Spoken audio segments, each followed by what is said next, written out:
So hello friends, welcome back to the class. आज अपन देखेंगे कि सबसे पहले अपन आज जो लास्ट क्लास में पढ़ाया था उसको एक बार रिवाइज कर लेते हैं। और वो क्या था, चार डेफिनेशन मोस्टली अपन ने कवर की थी। एक तो था ऑर्गेनाइजेशन, दूसरा इंटरनल यूजर्स ऑफ इंफॉर्मेशन, तीसरा accounting as a source of information और चौथा accounting information should ensure.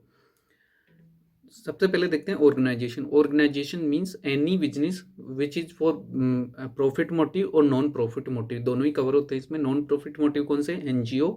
And profit motive वाले देखेंगे तो प्रॉफिट मोटिव में बेसिकली तीन अपन कवर करने वाले हैं। एक तो सोल प्रोप्राइटरशिप, एक पार्टनरशिप फॉर्म, एक कंपनी। सोल प्रोप्राइटरशिप मतलब जिसका सिंगल ओनर है, सिंगल पर्सन ओनर है, वही उसका ही सब कुछ, policy making, decision making, ownership, सारी सब कुछ उसी के हैंड में, एक सिंगल पर्सन ओनर है तो सोल प्रोप्राइटर हो जाएगा। दूसरा आता है पार्टनरशिप फॉर्म। पार्टनरशिप फॉर्म मतलब टू और मोर पर्सन, दो या दो से ज़्यादा पर्सन, जो पर्सन है आपस में मिलके बिजनेस कर रहे हैं और एक pre decided profit sharing ratio पे जो प्रॉफिट हो रहा है उसको डिवाइड कर रहे हैं, उसको आपस में बांट रहे हैं। वो इक्वली हो सकता है या कोई और प्रॉफिट शेयरिंग रेशियो हो सकता है, तो उसको पार्टनरशिप फॉर्म में बोलेंगे। और तीसरा आता है कंपनी। कंपनी मीन्स जो शेयर्स इशू करती है पब्लिक में, या प्राइवेट लिमिटेड है तो वो मतलब अपने प्राइवेट शेयर्स इशू करती है। तो जो शेयर्स इशू करती है लोगों में, और वहाँ से पैसे जो हैं शेयर होल्डर्स उसमें पैसा लगाएंगे और उस पैसे से कंपनी बिजनेस करती है। कंपनी खुद एक आर्टिफिशियल पर्सन है, मतलब कंपनी का खुद का अपना एक अस्तित्व है, खुद एक आर्टिफिशियल पर्सन है।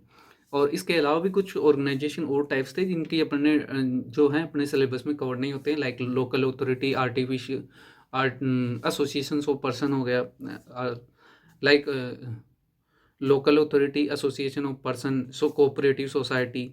तो ये कुछ और ऑर्गेनाइजेशंस के टाइप्स हैं जो कि कोर्स में कवर नहीं होते हैं। इसके बाद में एक देखा था मैंने, इंटरेस्टेड यूजर्स ऑफ इन्फॉर्मेशन। दो टाइप के यूजर्स हैं जो अकाउंटिंग इन्फॉर्मेशन बनाई जा रही है, जो रिकॉर्ड्स बनाए जा रहे हैं, वो बेसिकली उसके दो यूजर्स हैं, एक इंटरनल यूजर्स हैं, एक एक्सटर्नल यूजर्स हैं। इंटरनल यूजर्स कौन से हैं, like manager, supervisor, manager, supervisor, management accountant, chief executive officer, chief financial officer, director. और जो एक्सटर्नल यूजर्स होंगे कौन से होंगे, क्रेडिटर्स, बैंक, फाइनेंशियल इंस्टीट्यूशंस वगैरह। इनका अपने डिटेल में देख चुके हैं कि क्या कौन कौन से यूजर्स किस किस इन्फॉर्मेशन को किस टाइप में यूज़ करते हैं। इसके बाद में तीसरा जो था, accounting as a source of information. मतलब अकाउंटिंग ही एक ऐसा सोर्स है जहाँ से कंपनी के बारे में सारी उसकी फाइनेंशियल या उसकी प्रोग्रेसिंग लाइक रिकॉर्ड्स वगैरह अपन देख सकते हैं। मतलब कंपनी किस बिहाफ पे प्रोग्रेस कर रही है, कंपनी किस दिशा में, कंपनी लॉस मेकिंग है, प्रॉफिट मेकिंग है, क्या है। जो ऑर्गेनाइजेशन है वो प्रॉफिट मेकिंग है, लॉस मेकिंग है, जो भी है वो अकाउंटिंग सोर्स, अकाउंटिंग इन्फॉर्मेशन से ही सब कुछ पता चलता है। और लास्ट में अपन ने देखा था accounting information should ensure. Accounting information मतलब अकाउंटिंग इन्फॉर्मेशन कैसी होनी चाहिए, मतलब वो वाली इन्फॉर्मेशन होनी चाहिए जो कि इकोनॉमिक डिसीजन दे सके। अकाउंटिंग इन्फॉर्मेशन जो होनी चाहिए जो कि time about amount and time जो है एक्यूरेट बता सके, या अनसर्टेनिटी ऑफ कैश फ्लो को कम कर सके। इसके बाद में अकाउंटिंग इन्फॉर्मेशन कंप्लीट इन्फॉर्मेशन होनी चाहिए, complete information for the management for decision making. जो मैनेजमेंट को है कंप्लीट इन्फॉर्मेशन डिसीजन मेकिंग के लिए प्रोवाइड करवाती होनी चाहिए। और लास्ट तरफ providing information and on activity affecting society, मतलब जो कि सोसाइटी से रिलेटेड कोई भी एक्टिविटीज है उसके बारे में कंप्लीट, सोसाइटी को कंप्लीट इन्फॉर्मेशन प्रोवाइड करवानी चाहिए। अब इसके बाद में नेक्स्ट क्लास पढ़ते हो, नेक्स्ट टॉपिक देखते हैं। नेक्स्ट टॉपिक है टाइप्स ऑफ अकाउंटिंग। सो अपना नेक्स्ट टॉपिक रहेगा types of accounting. Types of accounting अपना नेक्स्ट टॉपिक रहने वाला है। बेसिकली अकाउंटिंग जो है तीन टाइप की होती है। एक होती है फाइनेंशियल अकाउंटिंग, जो अपन पढ़ रहे हैं वो वाली अकाउंटिंग, इसको बोलते हैं फाइनेंशियल अकाउंटिंग। दूसरा होता है कॉस्ट अकाउंटिंग, और तीसरा होता है management accounting.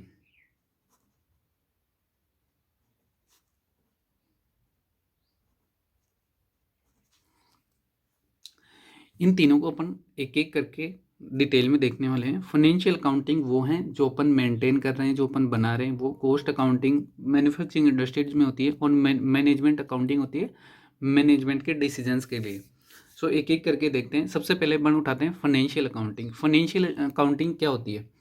Financial accounting means to keep a record of all financial transactions, to evaluate profit loss, health of company, wealth of company, assets and liabilities and value of company. मतलब financial accounting वो है जिसमें अपन सारे transactions record करने वाले हैं, पूरा उस ट्रांजेक्शन्स वगैरह को इवेलुएट करने वाले हैं through statement of profit and balance sheet, और उसके बाद में अपन उसका प्रॉफिट लॉस और एसेट्स लाइबिलिटीज़ कैलकुलेट करते हैं। तो फाइनेंशियल अकाउंटिंग का बस इतना ही काम है कि वो पूरे रिकॉर्ड मेंटेन करती है, ये बताती है कि कितना टैक्स पेबल है, कितना एसेट्स है कंपनी की, या कंपनी ने own the during of the year, at the end of the year या ड्यूरिंग ऑफ द ईयर कितना प्रॉफिट कमाया है। तो ये फाइनेंशियल अकाउंटिंग सिर्फ इतना ही बताती है। दूसरा आता है कॉस्ट अकाउंटिंग। कॉस्ट अकाउंटिंग मतलब होता है, कॉस्ट अकाउंटिंग मैन्युफैक्चरिंग इंडस्ट्रीज में की जाती है, और वो किसी भी प्रोडक्ट की कॉस्ट निकालने के लिए काम में ली जाती है। जो मैन्युफैक्चरिंग इंडस्ट्रीज होती है वो अलग अलग टाइप के प्रोडक्ट्स बनाती हैं, तो उस प्रोडक्ट्स की कॉस्ट निकालने के लिए और मार्केट में क्या उसकी प्राइसेज रखनी है, उस प्राइसेज को डिटरमाइन करने के लिए कॉस्ट अकाउंटिंग की जाती है। कॉस्ट अकाउंटिंग की एक कॉस्ट शीट होती है, उसमें पूरी कॉस्ट डिटरमाइन की जाएगी। जब टोटल कॉस्ट आ जाएगी उसमें प्रॉफिट ऐड कर दिया जाएगा, और जो प्रॉफिट ऐड करने के बाद में जो प्राइसेज होगी वो मार्केट में जो डिटरमाइन मार्केट में उस प्रोडक्ट की कॉस्ट होने वाली है, प्राइस होने वाली है। तीसरा आता है management accounting. Management accounting means use the information of financial account and accounting records to assist management in taking decision about business policy and to evaluate its decision. मतलब जो फाइनेंशियल अकाउंटिंग में जो भी रिकॉर्ड्स बने हैं, accounting cost accounting में जो भी रिकॉर्ड बने हैं, इन दोनों का डाटा मैनेजमेंट अकाउंटिंग के थ्रू प्रोवाइड करवाया जाता है मैनेजमेंट को। मैनेजमेंट उस डाटा को समराइज फॉर्मेट में मैनेजमेंट अकाउंटिंग के थ्रू प्रोवाइड करवाया जाएगा। मैनेजमेंट के पास देखो, मैनेजमेंट के पास इतना टाइम नहीं होता है कि वो फाइनेंशियल रिकॉर्ड्स के सारे एक 1-to-1 रिकॉर्ड चेक करे, कॉस्ट अकाउंटिंग के 1-to-1 रिकॉर्ड चेक करे। तो इनके जो फाइनल डाटा होते हैं, फाइनल डाटा उनको समराइज फॉर्मेट में मैनेजमेंट अकाउंटिंग के थ्रू मैनेजमेंट को प्रोवाइड करवाया जाता है, और मैनेजमेंट उसके थ्रू जो है अपनी पॉलिसी या डिसीजन मेकिंग करते हैं, और उस डिसीजन मेकिंग को मैनेजमेंट अकाउंटिंग के थ्रू इवेलुएट किया जाता है। जैसे मैनेजमेंट ने अगर मान लो एक कोई भी डिसीजन लिया, कोई भी डिसीजन लिया कि ये प्रोडक्ट लॉन्च करना है, तो कॉस्ट अकाउंटिंग के थ्रू उसकी कॉस्ट डिटरमाइन वगैरह कर ली जाएगी, और फाइनेंशियल अकाउंटिंग के थ्रू उसके ओल्ड जो सारे खर्चे वगैरह हैं वो रिकॉर्ड किए जाएंगे, ट्रांजेक्शन्स वगैरह रिकॉर्ड किए जाएंगे, सेल परचेज वगैरह, और इसके बाद में उसका देखा जाएगा, इवेल्युएट किया जाएगा कि जो मैनेजमेंट ने जो डिसीजन लिया है या पॉलिसी ली है वो कंपनी के in the favour of company है या नहीं, in the favour of organization नहीं है या नहीं, वो प्रॉफिट मेकिंग है या लॉस मेकिंग। तो इस चीज़ को इवेलुएट करने के लिए मैनेजमेंट अकाउंटिंग की जाती है। अब इन तीनों की डेफिनेशन एक बार रिकॉर्ड करते हैं। सबसे पहला है financial accounting.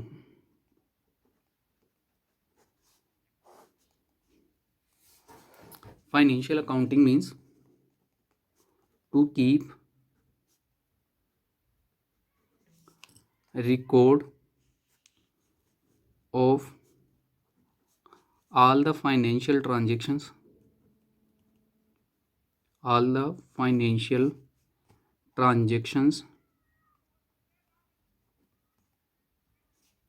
to evaluate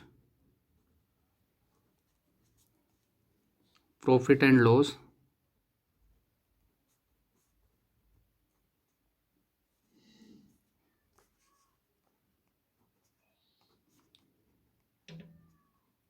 health of company बोल दीजिए या ऑर्गेनाइजेशन। हेल्थ का मतलब उसकी total value, like assets and liabilities. दूसरी आती है कॉस्ट अकाउंटिंग।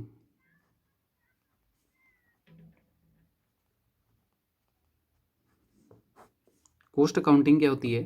किसी भी प्रोडक्ट की कॉस्ट डिटरमाइन करने के लिए कॉस्ट अकाउंटिंग की जाती है। किसी भी प्रोडक्ट की कॉस्ट डिटरमाइन करने के लिए कॉस्ट अकाउंटिंग काम में ली जाती है। उस कॉस्ट डिटरमाइन करने के बाद उसका कंपनी का प्रॉफिट शेयरिंग रेशियो, प्रॉफिट जितना भी वो उस पर प्रॉफिट लेके चल रही है वो प्रॉफिट ऐड कर देंगे, तो उसकी जो भी प्राइस निकल के आएगी वो उसकी मार्केटेबल प्राइस बन जाएगी। तो cost accounting means to determine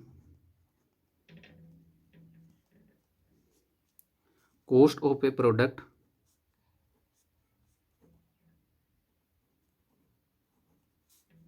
manufactured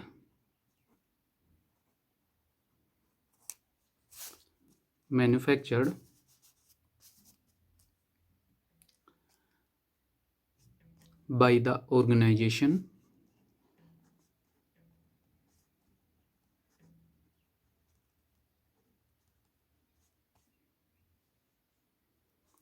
and to fix prices of that product.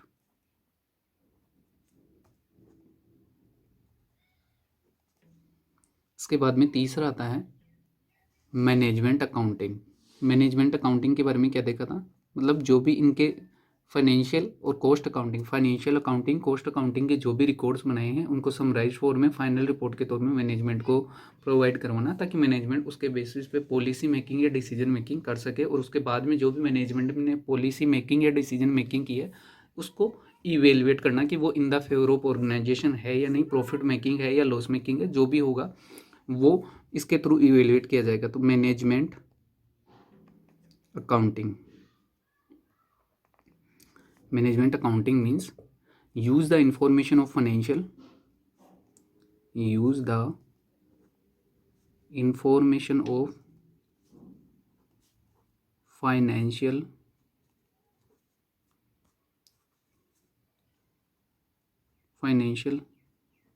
accounting and cost accounting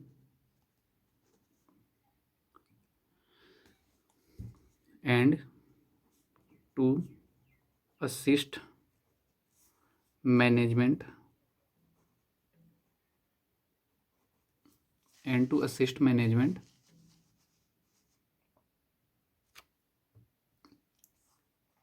in taking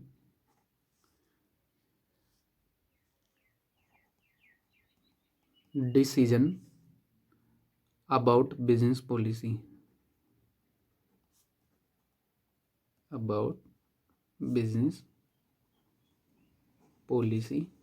and to evaluate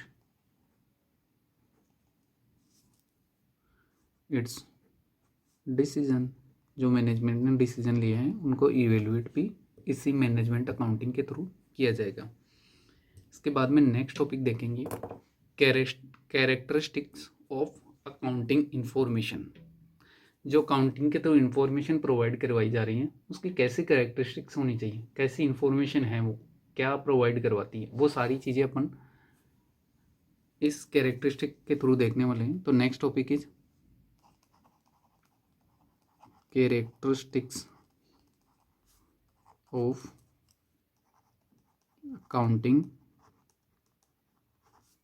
information.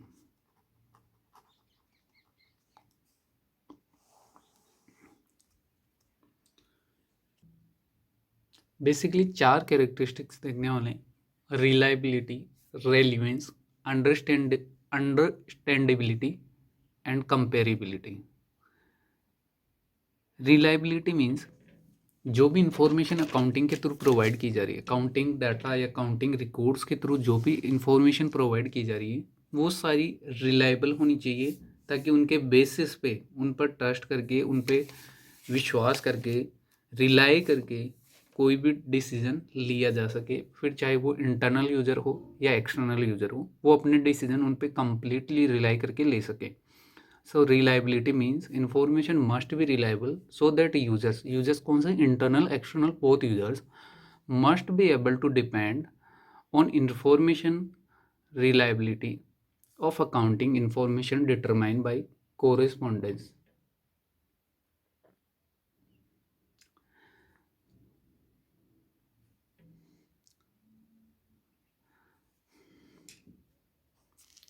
Basically 4 characteristics cover करने वाले हैं इसमें। एक आएगा reliability, relevance, understandability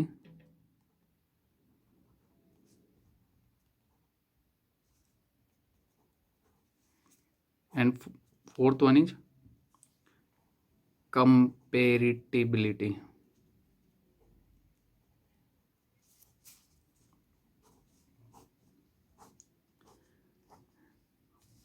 reliability means information जो भी accounting data या accounting records के थ्रू जो भी इंफॉर्मेशन प्रोवाइड की जा रही है वो information must be reliable for the users, ताकि यूजर्स उस इंफॉर्मेशन पे रिलाई करके अपने डिसीजंस ले सके। फिर चाहे वो इंटरनल यूजर हो या एक्सटर्नल यूजर हो, वो अपने डिसीजन उन इंफॉर्मेशन पे बेस होकर रिलाई कर सके।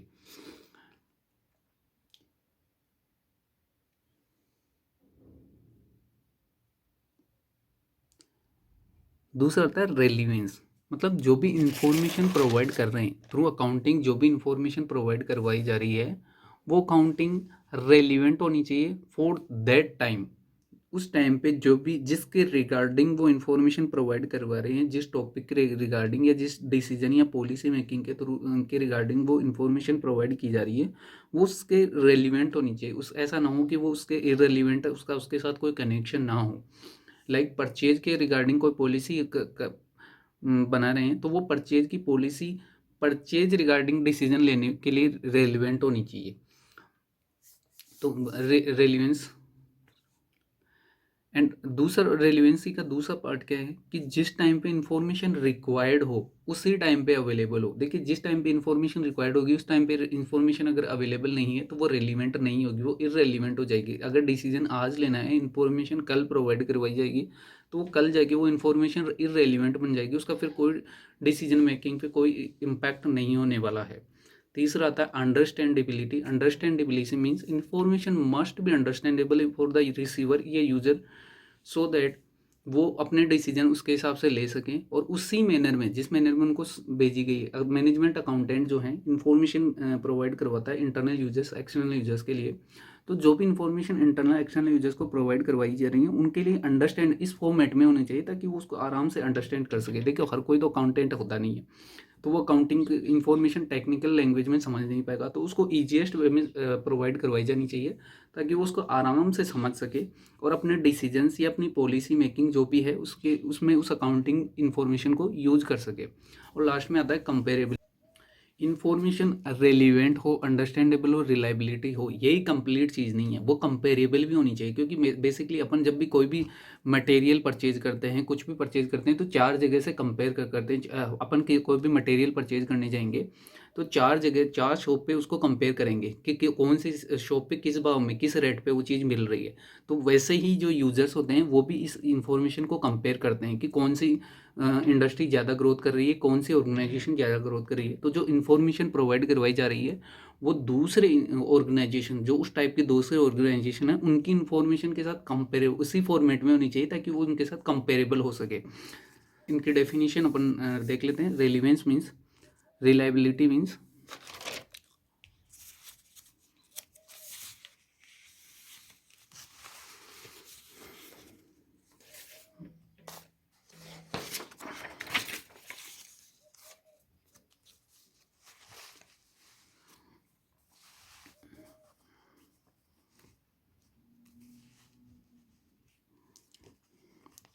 so first one is reliable. Information must be reliable.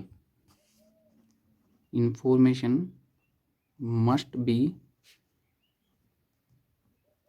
reliable so that users must be able to depend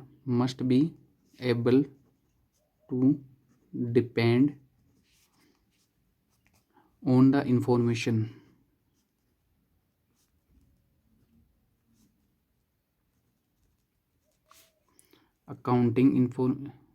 Reliability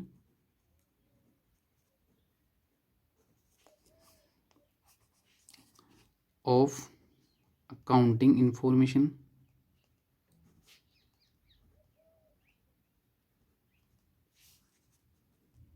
determined by correspondence, means between what the information conveys about the transaction. what the information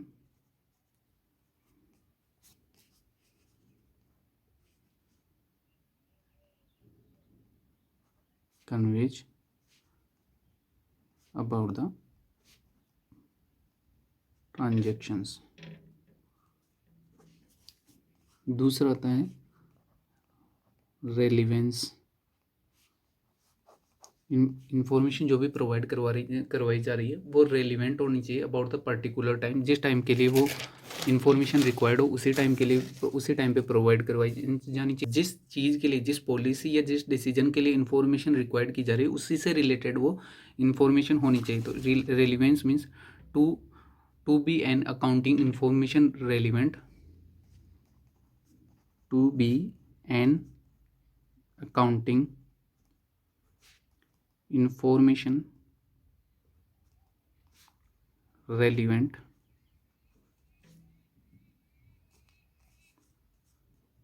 that information must be available on time। वो information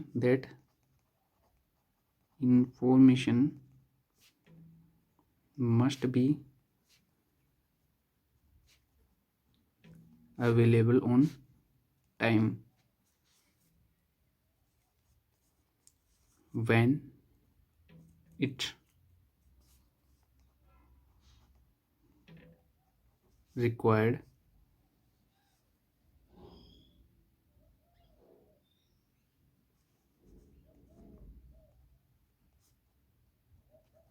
must helps in decision making, ताकि वो decision making का part बन सके। Third one is understandable.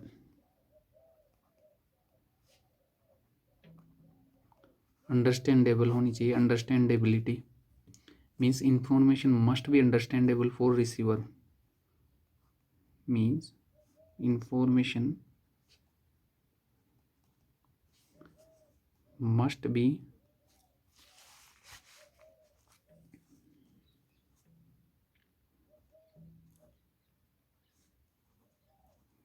understandable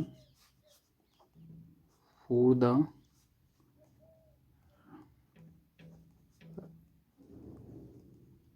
receiver। Receiver कौन होंगे? Users of information.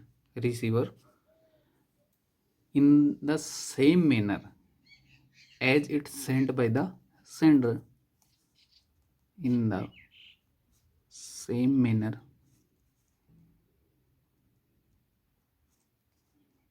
as it sent by the sender। and fourth one is comparability।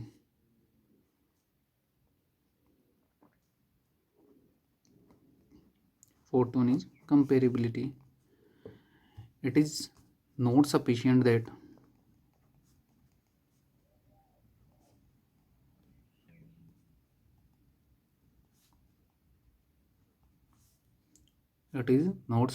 that accounting information is relevant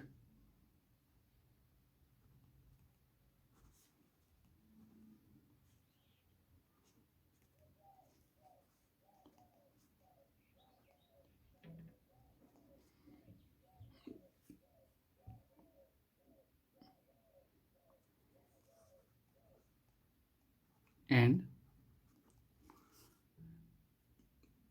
reliable at a particular time। it should be comparable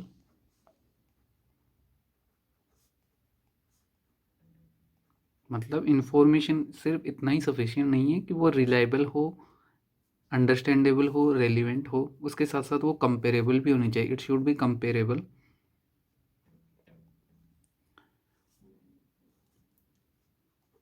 to users with other organization information, other organizations information. So basically आज अपन ने क्या, एक बार summarise format में देख लें। आज के लिए आज के लिए बस इतना ही। 2 टॉपिक आज अपन ने कवर किए हैं। कौन कौन से 2 टॉपिक कवर किए हैं? एक तो होता है टाइप्स ऑफ अकाउंटिंग और दूसरा characteristic of accounting information. Types of accounting में अपन ने देखा एक टॉपिक अपन ने कवर किया है टाइप्स ऑफ अकाउंटिंग,